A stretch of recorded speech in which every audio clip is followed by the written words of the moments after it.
Hello guys, ayan, kumusta po sa inyong lahat? So for today's video ay magluluto po ako nitong aming ulam for today. So nagluto ako dyan guys ng tapsilog, tapa, sinangag, saka itlog. So na nga guys, so tara na at samahan niyo po ako magluto and enjoy watching na rin po. Ayan, sa mga ating mga followers dyan, shout out po sa ating mga friends dyan na lagi pong walang sawang nagsusuporta at nanonood at nagsishare at nagla-like at nagko-comment sa ating mga video. Maraming salamat po sa inyong lahat. So ayan nga guys, so ayan yung ating at tapa dyan. Ayan, pork yung ginamit natin dyan. Pwede po kayong gumamit ng beef or chicken na papanipis nyo lang yung gayat. At pagkatapos ibabad nyo yan guys sa toyo, kalamansi, paminta, bawang. Ayan, nako. Tapos lagyan nyo ng liquid seasoning ng konti.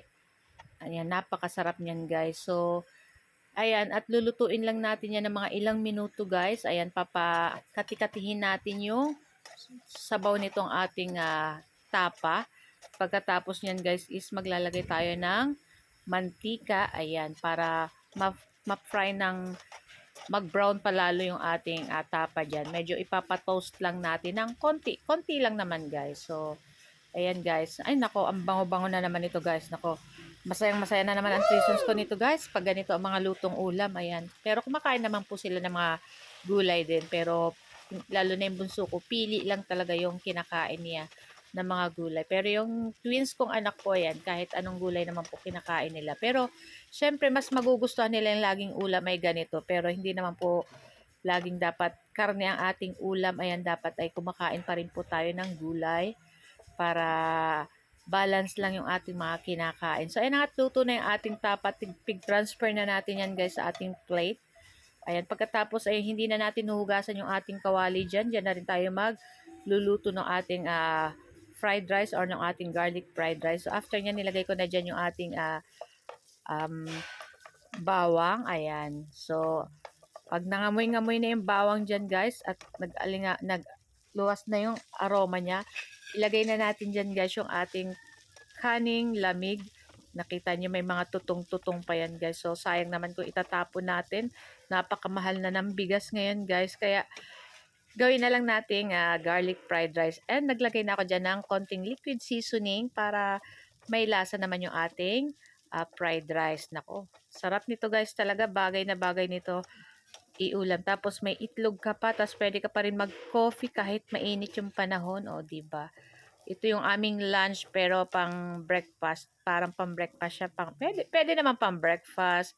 Pero sa amin, lunch me po ito ngayon kasi medyo ilang days na rin nakababad yung ating pork tapa. So, niluto ko na siya guys. So, after nyan guys, at ayan na at nagpainit ulit tayo ng panibagong kawali at naglagay tayo ng mantika. At pag mainit na, ilagay na natin dyan yung ating itlog.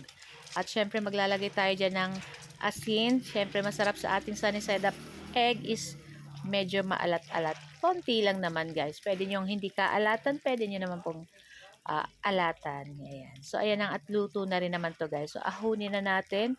So meron pa tayo dyang isa dahil yung twins ko is mamaya pang hapon ng pasok. Kaya sila ang kasabay ko kumain ng aming lunch. Kaya 3 egg lang yung ating niluto kasi yung bunso ko nasa school. So, ayan na nga at ready na. So, for plating na tayo guys. Ayan. So, alam niyo na ang kasunod nito guys. Kain na. So, ayan at nilagay ko na nga dyan yung ating 3 sunny side up egg. At ilagay na rin natin dyan yung ating pork tapa. Ayan. Nako, pwede po kayong gumamit ng beef or chicken.